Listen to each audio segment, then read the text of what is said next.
Hello everyone, and welcome to my General Hospital official channel. I hope everyone is having a wonderful day. Before we begin, please hit the subscribe button and give this video a thumbs up. Jason sat in the dimly lit corner of the Quartermain mansion, his blue eyes fixed on the stack of papers spread across the desk.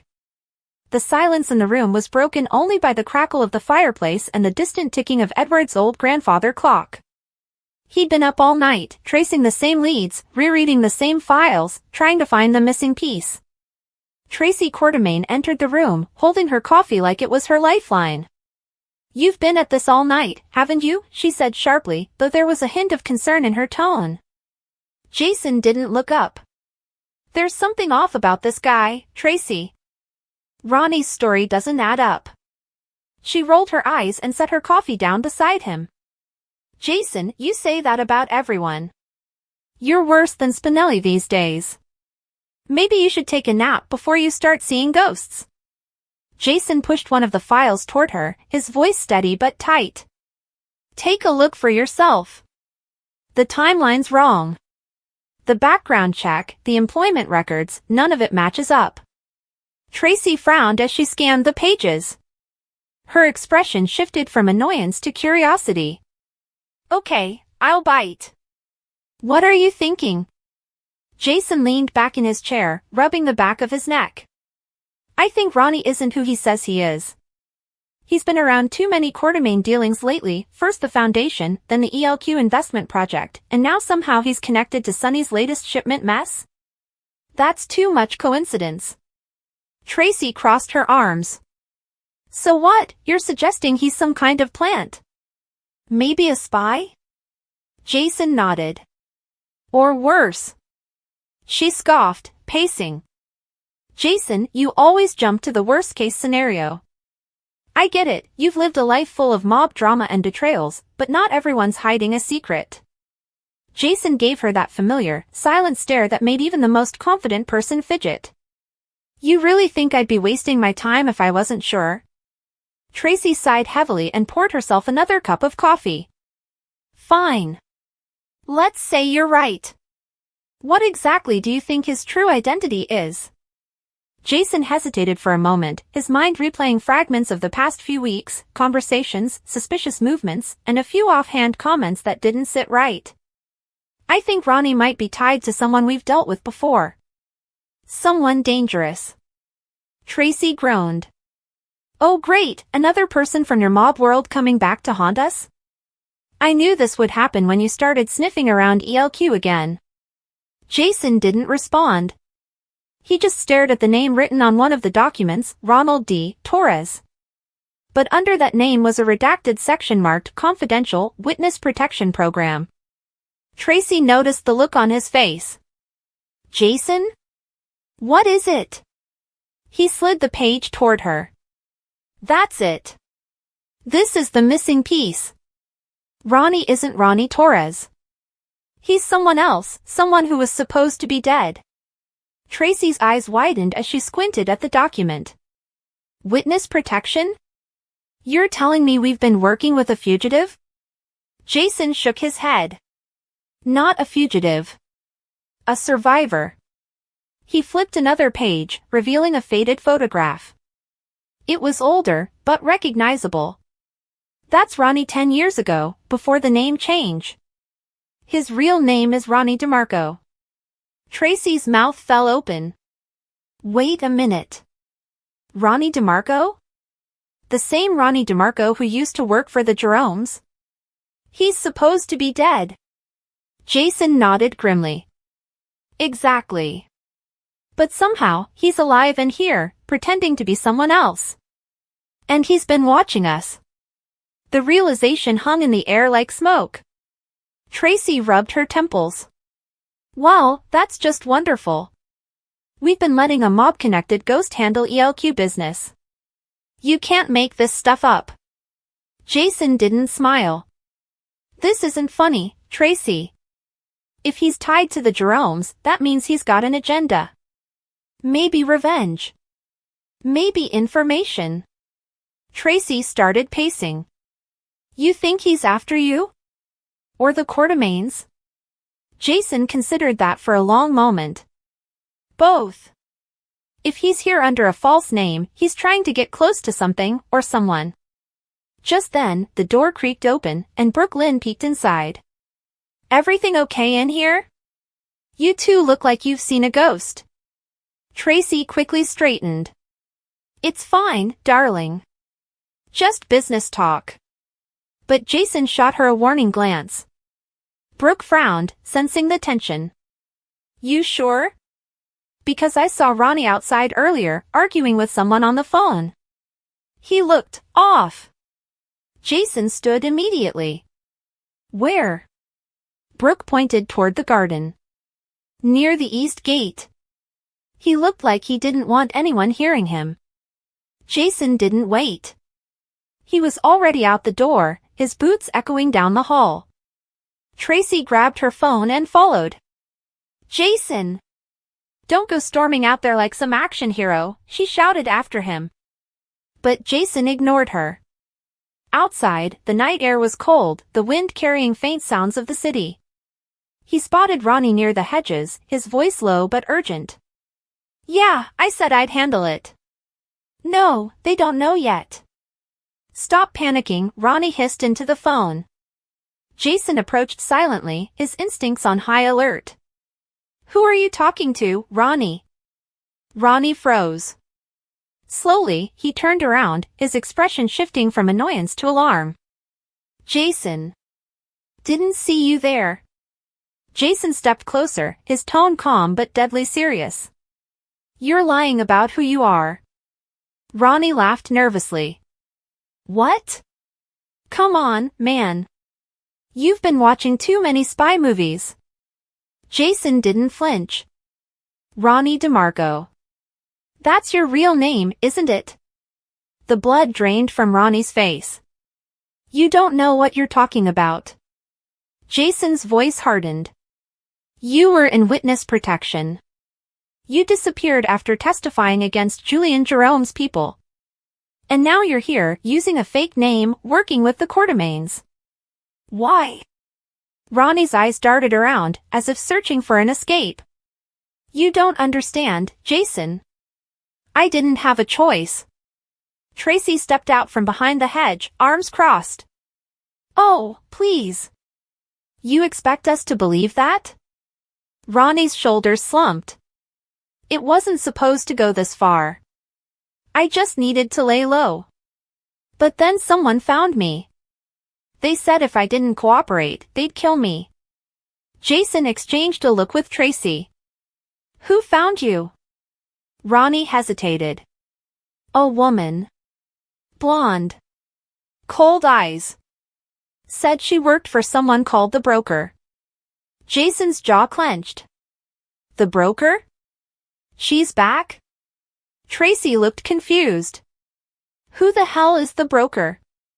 Jason answered quietly, she's a middleman for high-level criminal deals. Dangerous.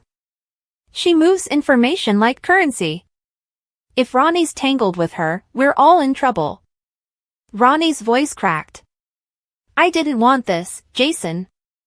I was just trying to stay alive. Jason stepped closer.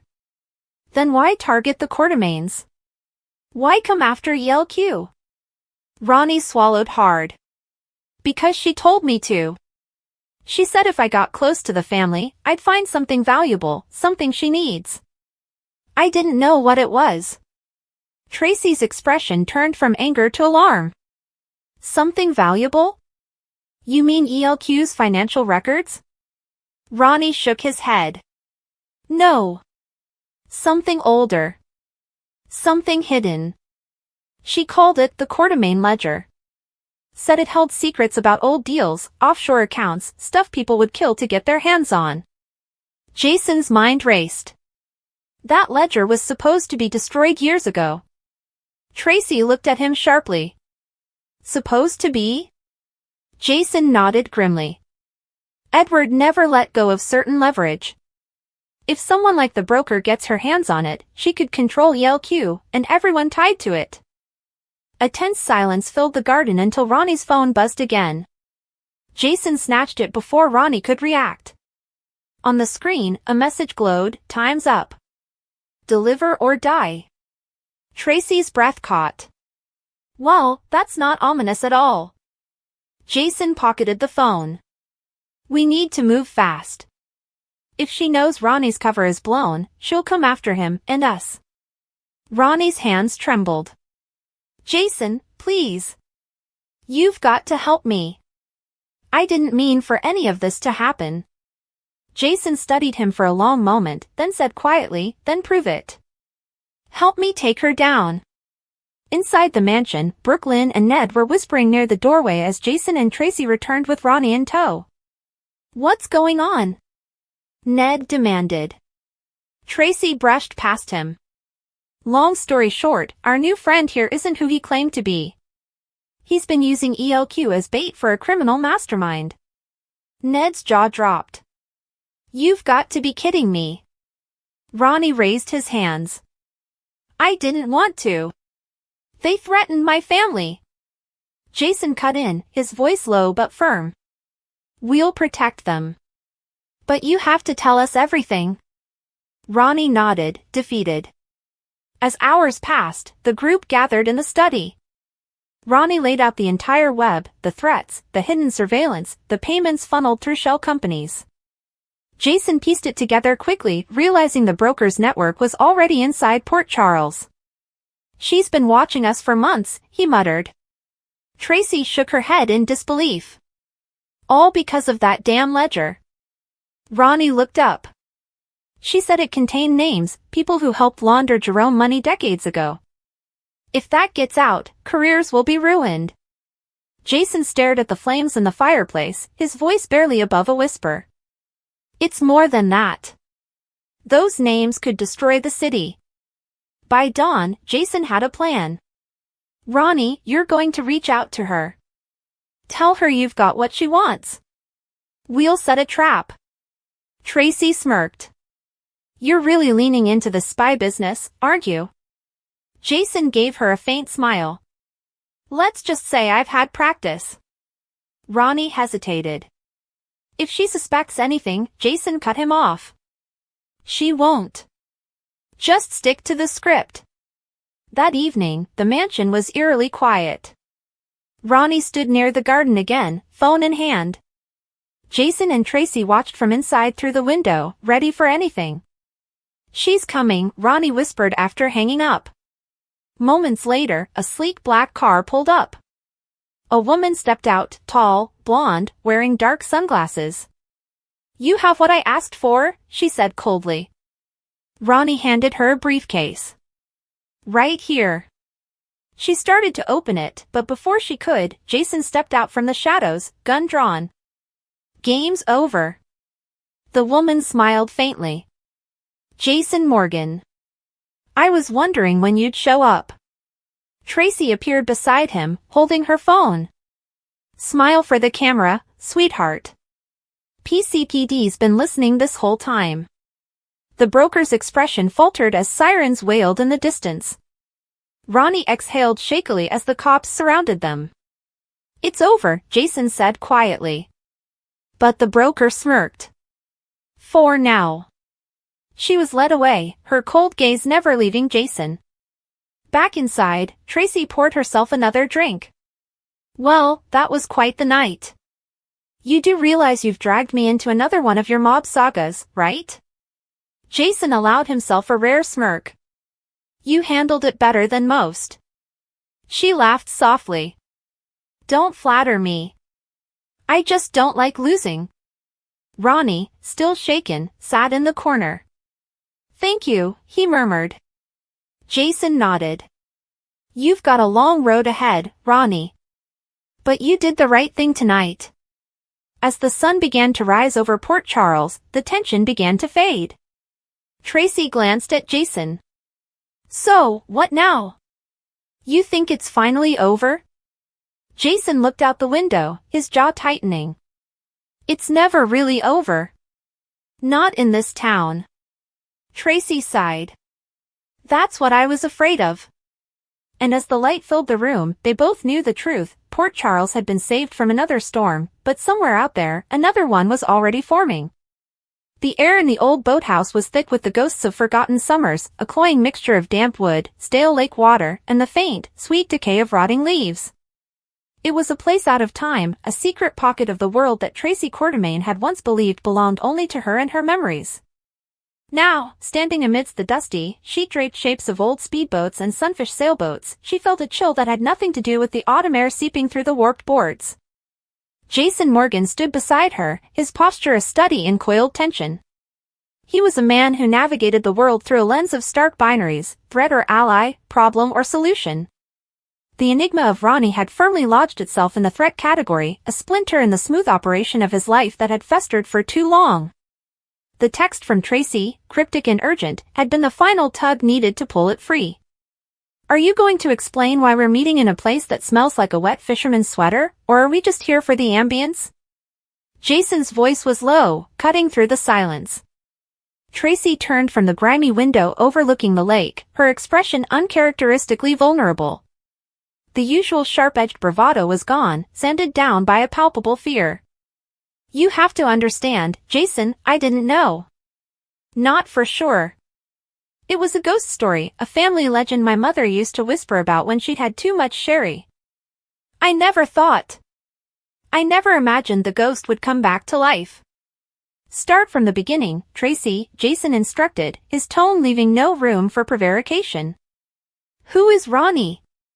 She took a shaky breath, her gaze drifting to a covered shape that vaguely resembled a vintage Chris Craft. "His name isn't Ronnie. It never was. It's Timothy. Timothy Quartermaine." The name landed between them, heavy and inert. Jason processed it, his mind flipping through the extensive mental file he kept on the Quartermaine dynasty. Edward, Lila, Alan, Monica, Tracy, Ned, Dylan, Edward Jr. No Timothy. "Who is Timothy Quartermaine?" Jason asked, his patience a thin, fraying wire. "My uncle," Tracy whispered, the words seeming to cost her a great effort. "My father's younger brother. The one who died." The story began to unspool, a tale of old money, bitter resentment, and a scandal so profound the Quartermaines had used their considerable wealth and influence not to cover it up, but to erase it entirely. Timothy, Tracy recounted, was the second son, born after Edward but before Alan. He was everything Edward was not: creative, sensitive, uninterested in the cutthroat world of business. He was a poet, a dreamer, a lover of art and music, qualities old Edward Quartermaine Sr., Tracy's grandfather, viewed as weaknesses. Their father, my grandfather, was a tyrant, Tracy said, a familiar bitterness creeping back into her voice. He believed in strength, in legacy, in the unassailable power of the Quartermaine name. Edward, my father, was his golden boy, ruthless, ambitious, a carbon copy. Timothy was the disappointment. A wastrel, a ne'er-do-well. They were constantly at odds.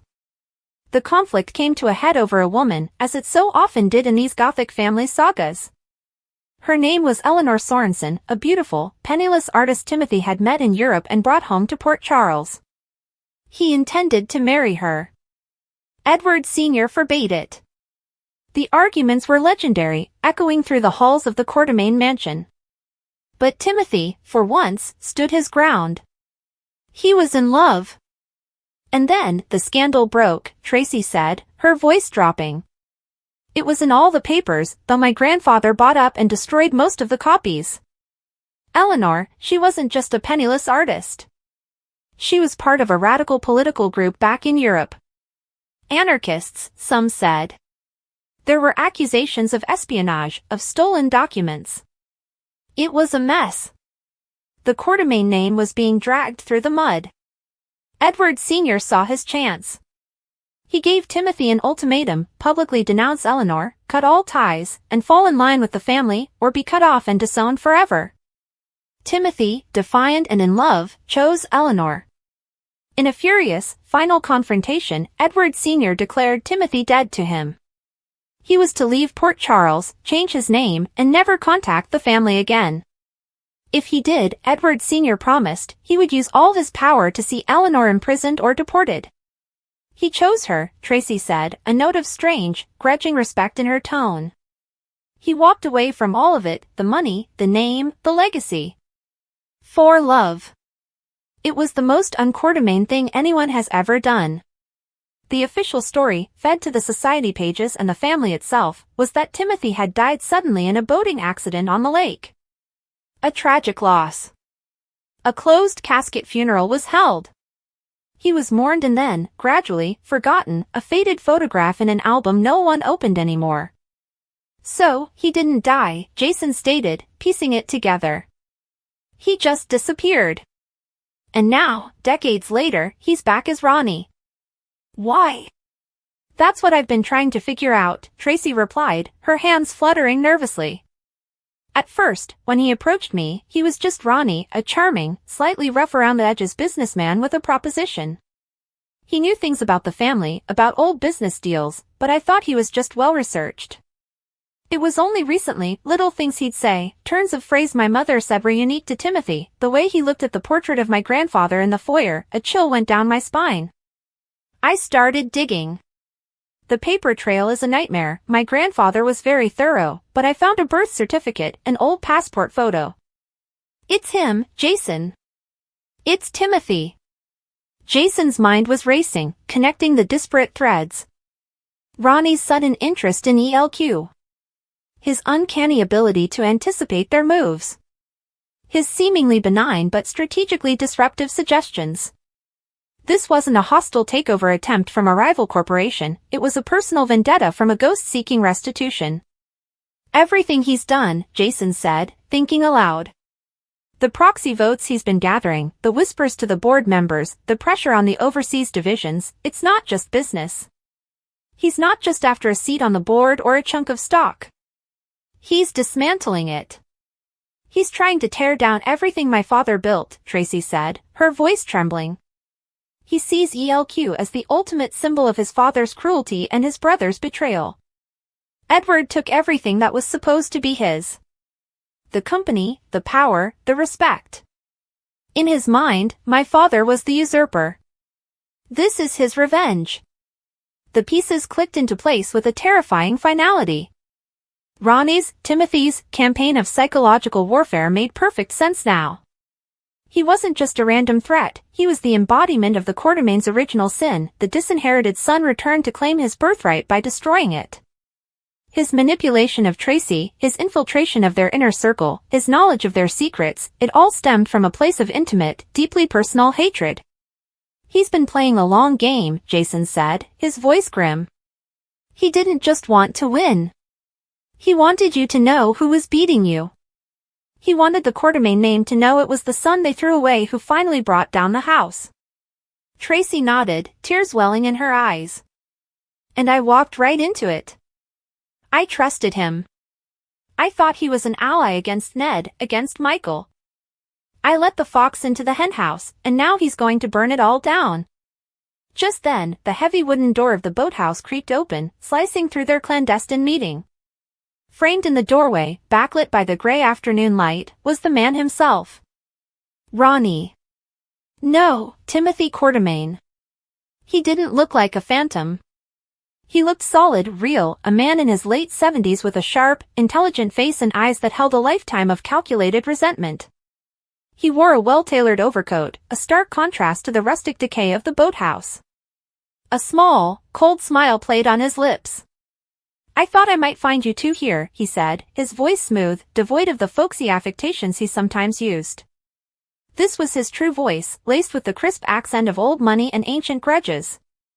This was always a good place for secrets, wasn't it, Tracy? I remember you used to hide here when you didn't want to face your father's tirades. Some things never change. Tracy took an involuntary step back, bumping into a workbench. Timothy, she breathed, the name a confirmation of all her fears. Ah, he said, stepping fully inside and letting the door swing shut behind him. So, the cat is finally out of the bag. I have to admit, I was beginning to wonder how long it would take you. The Quartermain intellect isn't what it used to be. His gaze swept over Jason, assessing, unimpressed. And you brought the hired muscle. Jason Morgan. The man who thinks with his fists and calls it strategy. Jason didn't rise to the bait. He shifted his weight slightly, placing himself subtly between Tracy and the newcomer. You've been lying to everyone. Lying? Timothy chuckled, a dry, humorless sound. I've been existing. The lie was the one your family constructed, Tracy. The lie of my death. The lie that Edward was the worthy son. The lie that the great Quartermain legacy was built on anything but cruelty and exclusion. I've simply been correcting the narrative. This is your family, Tracy shot back, finding a sliver of her old fire. Your blood. Blood? Timothy's composure cracked for a single, terrifying second, his eyes flashing with a raw, decades-old pain. Your father and your grandfather taught me that blood is the first thing you spill when it becomes inconvenient. They didn't just disown me, Tracy. They erased me. They made me a non-person. They took my name, my future, my very identity. All for the crime of falling in love with the wrong woman. He took a step closer, his presence filling the dusty space. Do you know what happened after we left? The life we had? We struggled. We were poor, truly poor, in a way no Quartermain can ever comprehend. Eleanor, she grew ill. We couldn't afford the best doctors. She died in a charity ward, holding my hand, because the family that could have saved her with a snap of its fingers had cast us out. She died because of their pride. The confession hung in the air, a tragic backstory that explained the depth of his bitterness. This wasn't just about money or power, it was about a profound, personal loss that he blamed squarely on the House of Quartermain. So all of this, Jason said, gesturing vaguely in the direction of the city and the corporate headquarters of ELQ, is revenge for Eleanor. It's justice. Timothy snapped, his voice rising. It's my inheritance, finally claimed. Not the money, not the stocks, though I will take every last cent. It's the power. The power to do to them what they did to me. To make Edward's children and grandchildren understand what it feels like to have everything ripped away. To be nothing. He turned his predatory gaze back to Tracy. You are the key, my dear niece. So eager for power, so resentful of being overlooked. You were the perfect Trojan horse. Your support gave me credibility. Your paranoia about Ned and Michael made you blind to the real threat standing right beside you. You handed me the keys to the kingdom, and I am going to burn it to the ground. You'll never get away with it, Tracy said, but her voice lacked conviction. Oh, but I already have, Timothy said softly, triumphantly. The votes are in place. The contracts are signed. By this time tomorrow, I will be the majority shareholder of ELQ. The board will have no choice but to appoint me as chairman. And my first act will be to liquidate the company and sell off its assets, piece by precious piece. The Quartermain Empire will be a footnote in history, and I will be the author of its final chapter. The stark reality of his plan left Tracy breathless. He wasn't just after control, he was after annihilation. Jason, however, was already moving past the shock, his mind analyzing the threat with cold precision. You've been working through shell companies. The Vargas Holdings in Cyprus. The Apex Trust in the Caymans. A flicker of surprise in Timothy's eyes confirmed Jason's guess. You've been busy. But it's too late. The web is woven. You can't stop it. Every web has a weak thread, Jason countered. You had to involve people. People talk. You had to leave a trail. A birth certificate, a passport. Tracy found them. Others can, too. By the time anyone finds anything, it will be a historical curiosity. Timothy waved a dismissive hand. The deed will be done. The confrontation had reached a stalemate, a battle of wills in a dusty boathouse that had once been a refuge and was now a battleground for the soul of a family. Timothy held the tactical advantage, but Jason now possessed the one thing that had been missing, the truth. The identity of the enemy. This isn't over, Tracy said, her voice regaining a measure of its steel. For you, it nearly is, Timothy replied. He gave them one last, lingering look, a ghost savoring his material victory. Then, he turned and walked out of the boathouse, leaving them alone once more with the weight of his revelation. As the sound of his footsteps faded, Tracy slumped against the workbench, all the fight gone out of her, replaced by a hollow despair. He's won, Jason. He's actually won. Jason didn't answer immediately. He was staring at the spot where Timothy had stood, his mind no longer on the emotional history or the tragic love story. He was focused on the mechanics of the takeover. The shell companies. The proxies. The legal loopholes. He's overconfident, Jason said finally, his voice quiet but firm. He just made a mistake. What mistake? Tracy asked, looking up with a glimmer of hope. He showed us his hand. He told us his endgame. He thinks it's too late for us to do anything, so he got careless. He confirmed the shell companies I'd only suspected. He admitted his goal is liquidation, not profit. That's a different kind of fight. It's not about boardrooms anymore. Then what is it about? It's about war, Jason said, his blue eyes icy and resolved. And he just declared it on the wrong family. The scene shifted from the symbolic decay of the boathouse to the sterile, high-tech environment of Jason's penthouse. Spread across his large, glass-topped table were printouts, legal documents, and multiple laptops displaying complex financial schematics. The air hummed with focused intensity. The Quartermain Civil War was, for the moment, suspended. An external, existential threat had a way of uniting even the most fractious of families. Ned Ashton, ever the pragmatic CEO, was pacing, running a hand through his perfectly styled hair.